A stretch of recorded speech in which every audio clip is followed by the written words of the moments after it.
Hello everyone, I just finished up my 2 calls that took about 2 hours now with Stanford Kidney Transplant Center. And I'm familiar with the process, but not as in depth that they went into today. I understand from a standpoint of, the aftermath of getting a kidney transplant, but everything that it takes to be on the donor list, whether it be a live donor or a deceased donor, all the factors and everything that goes into it.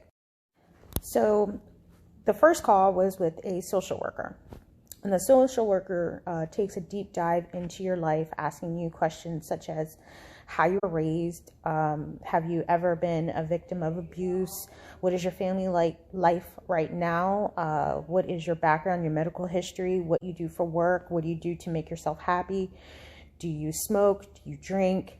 They get down to the nitty gritty. They even ask, if you've had a DUI, do you have a drug and alcohol problem, have you ever taken cocaine.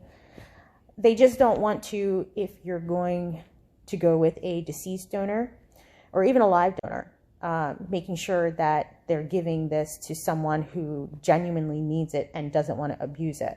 So then after you are done with the social worker and she asks for everything under the sun, they also ask if you have a dedicated person, because once you get a kidney transplant, you're going to need a lot of support. And by support, I mean someone that can physically take care of you, because the first 3 to 5 days you're going to be in the hospital.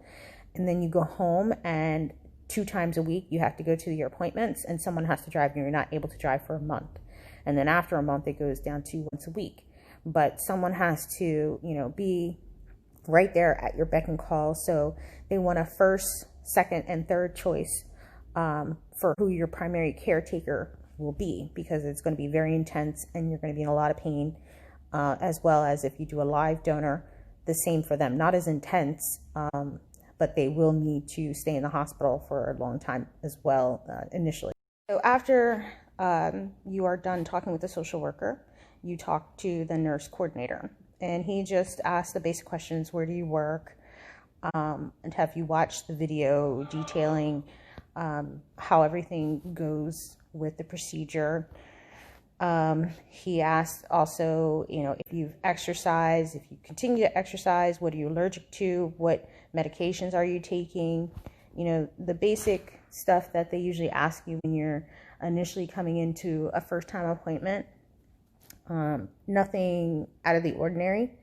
And then he let me know that when I come for the actual appointment on Monday, which I'll spend an hour with the doctor, they're going to do tests as soon as I'm there.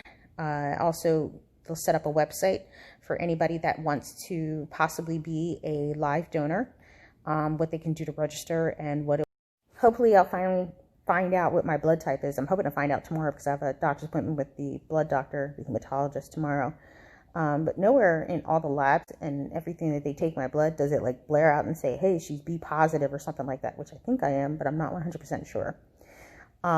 They did mention to me the scenario of if I have a donor that isn't a match for me, but it's a match for someone else, and someone else has a match that's for me, we can kind of swap and stuff like that.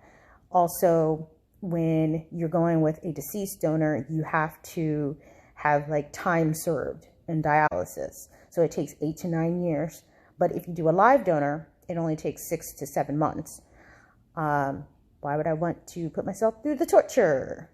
So I'm not really going with something like this immediately. I just want to have the information readily at my fingertips and already have stuff out of the way, just in case if things go south, which of course I don't want them to. Right now I'm slow and steady. I'm doing better. Not as fast as I want to, but at least the numbers are getting better. So we shall see, but it's always good to have a plan A, B, or C. So that's why we're doing this. Hopefully you get more information